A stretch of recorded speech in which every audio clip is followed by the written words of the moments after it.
Hello everyone and welcome, my name is TheSparrowsJourney, this is Witcher 3 Wild Hunt. The game is really great, there's no effing sense in avoiding it, it's a great RPG, one of my favorite games of 2015. Buy it, play the heck of it, and get out of your social life. That's it, I'll see you next time, bye bye. It could be that way, it could absolutely be that way, but for the sake of rewarding you by clicking on this video, which is something very difficult to do nowadays, I'm gonna continue and show you a little bit more of The Witcher 3. If you have been living under a rock for the past year, The Witcher 3 Wild Hunt is the acclaimed sequel to The Witcher 2, made by CD Projekt Red and developed, actually published, by the same company. It is a Polish company, and thank God we have such great game developers in Europe. How does The Witcher 3 roll? Well, if you enjoyed Witcher 2, you will most likely absolutely enjoy Witcher 3. There are some differences. The combat is, I wouldn't say different, but it has some changes. It has been polished. You now have things like dodging. You already had dodge, but you had barrel roll dodge. Now you have a short dodge, more like it. And some things play differently. The signs, you don't use the same keys. What about performance, you might ask? With my current computer, which you can check the specs on my About tab here on YouTube, I have a 780 Ti, which is not the most recent thing out there, but it's still a beast of a card. I'm running the game fine. I'm currently recording the game at 60 FPS constant, and when I'm not recording, I'm having around between 60 and 80.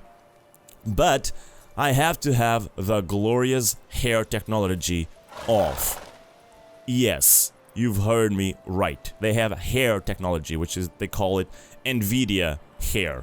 If I take that off, I gain immediately 20 FPS. So do I want to watch glorious Geralt's hair or his horse, Roach hair? Yes, I absolutely want to, but not for a cut of 20 FPS. I can show you that I am playing with everything on max, except the NVIDIA hair works, as you can see over here. I'm going to turn it on so that you can see it on the game. And shadow quality to height, and foliage visibility range high. These are the three video options that I lowered a little bit, which allows me to have a very good FPS, a very fluid FPS. So I'm going to go to post-processing now. And in here, I'm running everything on max, despite having motion blur off. Everything else is on max. So I'm gonna go back, and you're gonna see the glorious hair. No. Don't wanna quit. In all its mightiness. There we go. If you're playing the game, if you're battling, if you're running around from place to place, you won't notice any huge difference. Yes, you notice some difference when you are in dialogues, when you are talking with people, when you are enjoying this beautiful scenery. But other than that, you don't really notice it. And to be quite honest, in combat, for a trade of more 20 FPS, just turn off that hair works. So it is more detailed. You can see every single little bit of hair moving, which is amazing. The horse's hair is also amazing. Look at that. When you move the horse, you can see the hair moving along with it, which is amazing. But I'm gonna revert back because honestly, I prefer that smoothness. Now, in what part of the story am I? I just completed the first area of the game. Now I moved on to the second. Basically, long story short, in Witcher 3, you start the game off with Vazimir, which is kind of your master, and you are looking for Yennefer. After finding Yennefer in the first area, then Yennefer tells you that you must find Ciri. Or at least you are contracted by a big guy, big dude that will offer you big amounts of money to find Ciri. Let me go here to the world map. This is where I am right now, Velen. And it's a pretty big area compared to the very first one. If I go and zoom out to the world map, I was previously over here. This is where you start the game, White Orchard. And I would believe you can go to Vizima as well, and Novigrad, and the Skellige Isles. So these are the all the locations that you can go. Maybe you can even come back to Kaer Morhen. Actually, if you start by the tutorial itself, you start over here at the Kaer Morhen, where you are dreaming. Your tutorial is a dream in which you teach Ciri when she was a girl. And you can bring back the memories of The Witcher 2 by carrying on the save file, which I've did. And that is one of the reasons why you can see a tattoo on my neck. Currently, my main objective is to get to the Nilfgaardian connection so that we can talk about Ciri and try to track her down. Maybe we'll find her here in this area, maybe not, maybe we'll have to move on, you can never tell. Then you have secondary quests, which you pick up in all locations randomly. And then you have contracts, which most of the times means you gotta kill a monster of some sort. I already have a trophy, as you can see on my horse. That is the Griffin. It's perhaps one of the first contracts you have in the game, killing that Griffin, and it was present in one of the trailers before the game was launched. I'm now in Mulbrydale, trying to explain a little bit of The Witcher, even though I believe this is all unnecessary, because if you don't know Witcher or how it rolls, you have been clearly out of the gaming picture. Okay, I gotta move over there. That's what I'm gonna move to. I'm not gonna complete any side quests right now. Just want to show you a little bit how Witcher 3 rolls, how it is different from Witcher 2 and whatnot. Look at the sunset, just absolutely amazing. You can travel in one of two ways, actually one of three ways if you want to call it that. You can travel with your horse like this. You can click on signs to fast travel. There are signs throughout the world. You actually need to be at one to teleport from that one to another one. Then I can just click my shift key and Geralt will automatically get stuck to the road and you will never deviate from it. Not so fast, Roach. This could be a random event. Oh, there we go. It is a random event because there's an exclamation point on that guy. I could stop here and complete this side quest, but I'm gonna continue and go for the main quest. I can just gallop like this, slowly gallop. Then I can canter like this. Then I can fully gallop like so.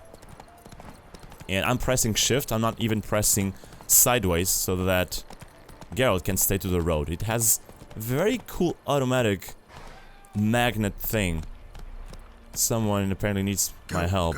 Alright, let's help that guy. I'm not gonna show you already how the combat rolls. Here we go. There are some drowners. These guys are... Whoa, whoa, whoa.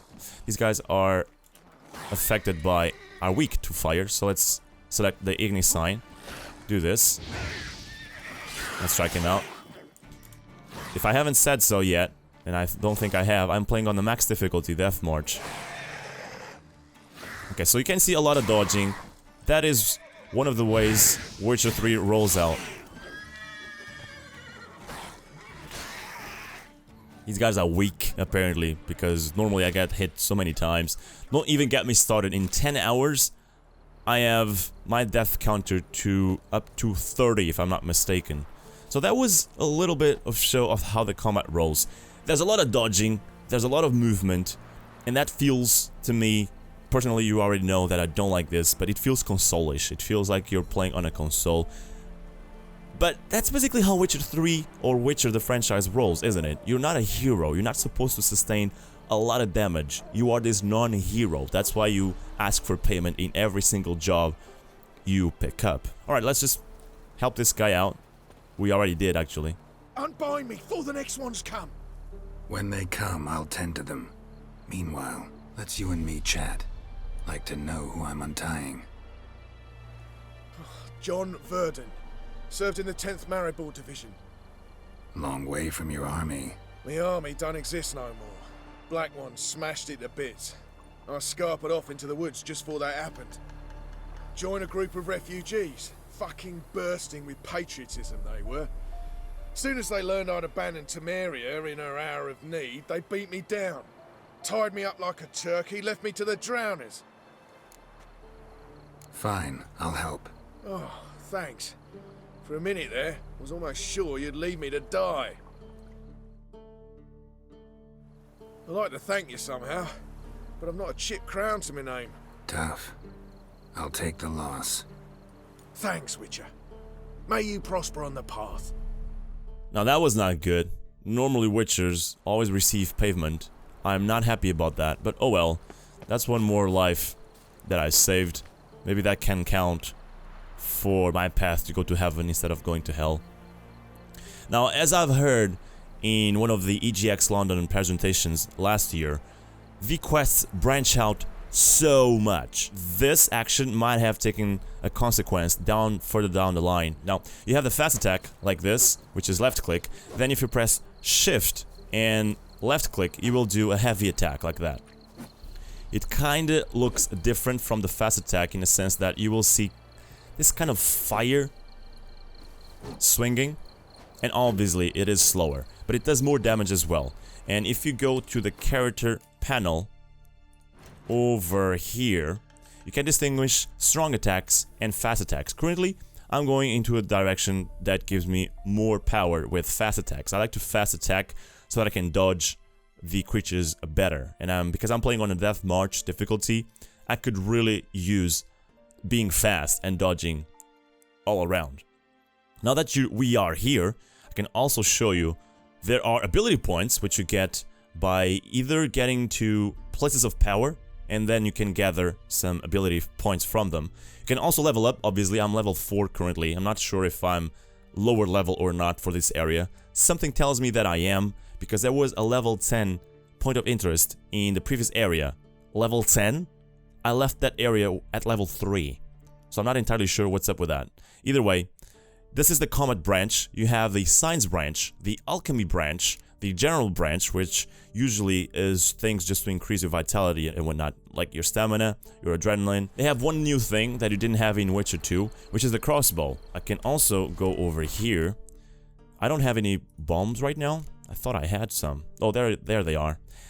Actually, I should explain something else, which is consumables work differently here from Witcher 2. In Witcher 2, if you craft one potion, and if you drank it, you didn't have any more potions. In here, if you craft one potion, it will give you 3 out of 3 uses, and the only thing you need to refill it is to meditate. Also, to finish up the combat lesson, you can also fight in your horse. Yep, that's pretty cool as well. I know there's a way to butt attack with your horse, but I can't remember how. What I do know is that you need to have this on. You need to mind control your horse. Come on, I want to show you some actions. Let's do that. Now, if you get close to them without any sword out, Geralt will pick the right sword. So I guess that is the best approach to that. There you go. He picked the silver sword, was it? Yeah, I think it was the silver sword. Let's throw some bombs. Why not? Let's select the grape shot. Let's try to gather them up, at least 2 of them. So this is the barrel roll attack, the barrel roll dodge, I'm sorry. Then you have this small dodge. There you go, like so. Which allows you to attack immediately after dodging, which the barrel roll sometimes doesn't. Okay, taking a lot of damage. Let's restore some of the vitality. So there is a lot of dodging involved. Let's throw a bomb. Come on, go. That was too late. Okay, they are somewhat together. There we go. No. Well, that was a bad throw. Only hit one guy. As you can see, it all depends on your dodging skills, and you have to dodge a lot. It sometimes becomes a dodging spam. I'm gonna try to show you the parry function and the counterattack. I really love the counterattack in Witcher 2. In here it works quite differently. Okay, let's see if one attacks me so that I can show you the... This is the parry, by the way. I can just press it and keep it on so that I don't take much damage. You still take some damage. Or I can click it on the right moment to dodge and counterattack. But you still don't counterattack over here. I guess that is somewhat in the combat branch. I'm gonna get rid of one of them because 3 is actually very dangerous to have. Okay, that one should die. Oh, great, I pulled another one. Okay, let's keep restoring our health. And why not? Let's drink a potion. That will help as well with the vitality, if I'm not mistaken. Okay, let's try to show you the parry. No. Okay, see that? That was a successful parry and a successful counterattack. But for the most part, I don't see the parry being worth it. Most of the times, that's just dodge. You can just avoid the damage entirely, and it's much less risky. You got burned, son of a gun. There we go. Let's restore some more of the health. There we go. And look at that. That is just amazing, isn't it? I'm using fast attacks because that's what I'm better with. I'm gonna try to show you some of the heavy attacks, the strong attack. Like so, and like so. And sometimes you have these cool finishers that happen quite randomly. Not entirely sure if it can control how often do the finisher moves happen. Look at this guy. I sliced him in half. Yes, ladies and gentlemen, they are not afraid of doing this thing in the game and show you this gore, all of this gore. Now, because I'm playing in Death March difficulty, which is the hardest difficulty, I can choose it over here. Gameplay, there you go, in Death March. Just the story, you could go with the easiest. I think it separates itself between 3 of them, so just the story, easiest. Story and sword, the second easiest. Then you have Blood and Broken Bones, which is supposedly the hard difficulty. Then you have Insane in Death March. People claim there's 80 plus hours to finish this game. Obviously, if you focus the main story and if you rush through things, those 80 hours will be cut in half, probably. But if you complete the side quests, I'm not a completionist myself, but if you complete all the side quests and whatnot, all the secrets, you will have 80 plus hours. Not to mention, there's an expansion pack that you can already buy, which will give you 2 separate stories. They call it 2 standalones expansions. One is coming out in October, the other one is coming out in 2016. I already bought those together with the game itself. You have a bestiary dictionary, which is quite useful. It shows you what are they weak to and what are they vulnerable to. This is a tutorial, we're not gonna go over that. Here you have a dictionary for the characters. We are currently looking for this girl, City, which showed up in Witcher 2. This is the dragon lady. You have the crafting as in Witcher 2. It didn't change that much. You have the alchemy. Alchemy did change and I already show you some of the differences. You don't even need to meditate to do alchemy anymore, and I love that. It now works like a standard kind of crafting like in other games. I pretty much enjoy how it is done over here. Your inventory, and it's pretty cool to notice that you can change armor, and Geralt will look at himself looking, oh, look at that. This is how it fits me. What about the trousers? Look at that. I really like my trousers. What about the boots? Look at this. I really like my boots. He didn't change the animation though. There you go. Look at my boots. If you change swords, same thing. You will draw the sword and show you the sword, which is pretty cool. That's the world map, quests, your points and where you spent them, and meditation. That wraps things up in the menu. Let's get back. Let's actually pick up Roach. Roach is, if you don't remember, one of the names of the characters in Witcher 2. I don't know if they made it as a tribute or if it is any related to it. In at the crossroads. Alright. This is where we should be at.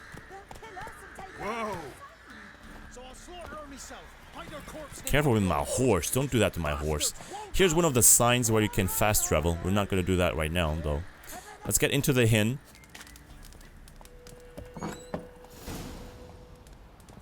Ask about the agent called Endrick at the inn at the crossroads. Alright. Let's ask around. Maybe the bartender would be a good start. Looking for a man. Goes by Hendrik. What do you want with him? Want to talk to him. What about?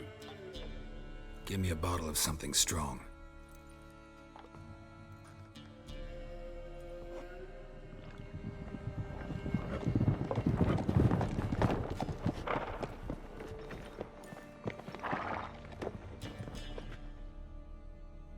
You gotta go. I'll open the back way for you. Why should I go? Expecting visitors? I haven't finished my drink yet. Haven't finished my drink yet. Innkeep, vodka. Who's this? Brave warrior, looks like. Got 2 swords, see? Oi, great boy. What's the point of having 2 swords? Wonder if he keeps an extra prick in his trousers too. You fucking deaf? Gonna say who you are? Or do I need to loosen your tongue with me knife? I love this. And you have time to decide over here. So let's go for back off or die. Someone who'd prefer not to be bothered while he's having a drink. Hear that? We've a distinguished gentleman in our midst. Shine your boots, Governor. No. Wouldn't want the grime in your hands to rub off on them. Bolo, did you hear what I heard? Go away, or I'll kill you. Damn it. Enough. Okay, they have drawn their swords, so I'm gonna do the same thing. I hate to fight in these tight areas. I just hate because you can't dodge much. Let's try to parry instead. It's something that I haven't quite figured yet, how to parry. There you go. I mean, I figured out how to parry, I didn't figure out how to do it successfully. Most of the time. Listen to the soundtrack, it's just amazing. I love it. What's that?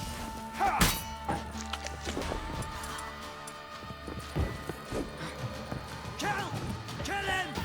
Form a row! Go on! Go on!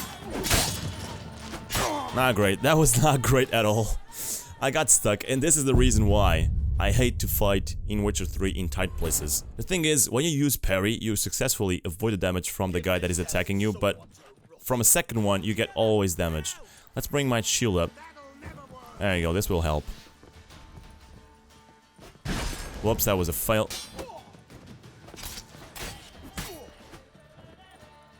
And I'm getting cordoned again.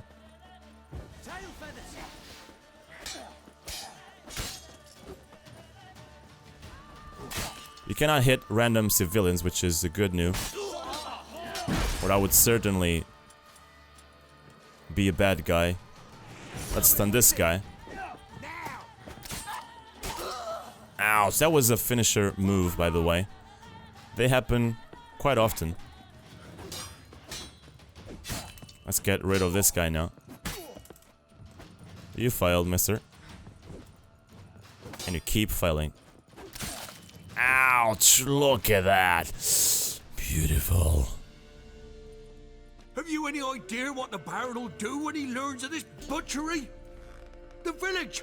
He'll tear it apart before anyone can say it was some wandering mutant done it. An iron fist he's got. Where's Hendrik? You deaf? Understand what I'm saying? Baron won't let this stand. Calm down. Your Baron's no idiot.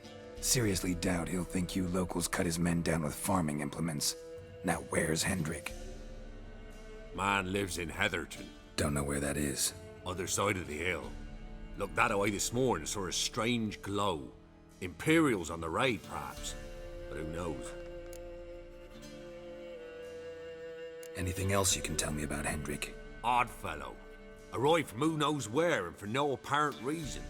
Shacked up with a widow whose husband was stabbed for a scrap of bread. Baron's men don't like strangers. Aye, and he stays out of their way. Always seems to know when they're coming. Always manages to disappear. Thanks, Innkeep. Go out the back. More of the Baron's men in the village. No need to worry about me. I'd rather you not make any more trouble for yourself, for us both. Innkeepers worry too much. This is perhaps the second time I get in trouble in an innkeep. In an inn, I mean, in a tavern. And they always worry too much. I've just made you a favor. I got freaking rid of these thugs. Now, things work differently from games, let's say, like Skyrim, in which you can absolutely not take anything without people noticing. In here, you can rob stuff if you don't have a warning on the screen. Is this why I need to get out of here as fast as possible? Well, the stun doesn't last for long, does it? You are a very slow attacker with that thing, so that will not give you huge chances of surviving. Okay, that was good. He parried that. Let's try to parry one as well. Whoops. Is that parable? If you know what I mean? I don't think it is. I would have probably parried that, because I pressed it in the right moment. Ouch, look at that. These guys are not afraid of doing these kind of things in the game, are they? So as I was trying to tell you, your Witcher senses work differently in Witcher 2. You had the necklace. Now you just use right click, out of combat, and it tells you everything you need to know, or everything you can do secretly. Let's regen some vitality, which can only be done after eating some stuff. Is this the back door? I hope it is. Yeah. Oh, but there's people waiting for me. No bad. I'm not afraid of them. Let's just go. Not afraid of them at all. I was afraid in the past, because I was still very rusty with this game, but now that I'm kind of practiced a little bit, not even the Death March difficulty can stop me! Normally the archers are very easy to take down.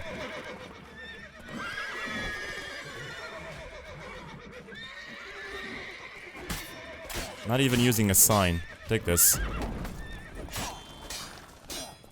These guys are actually not hard at all. Either that or I'm getting better at the game. Guys, I'm no kidding. 10 hours of Witcher 3, 30 deaths. That's something to think about. Now, there is no other reason to keep showing you the game and to try to convince you to buy this game and support the developers. This is an awesome game.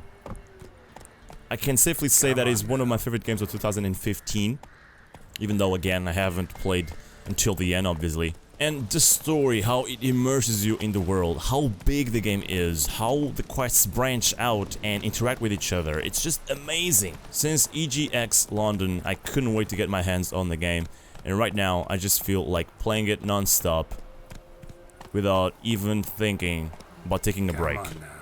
I've been playing with 5-hour sessions non-stop without even feeling the time passing by. I don't think there's anything else I need to show you to convince you how great this game is and how great CD Projekt did. Obviously, I'm kind of biased because I really love the Witcher franchise.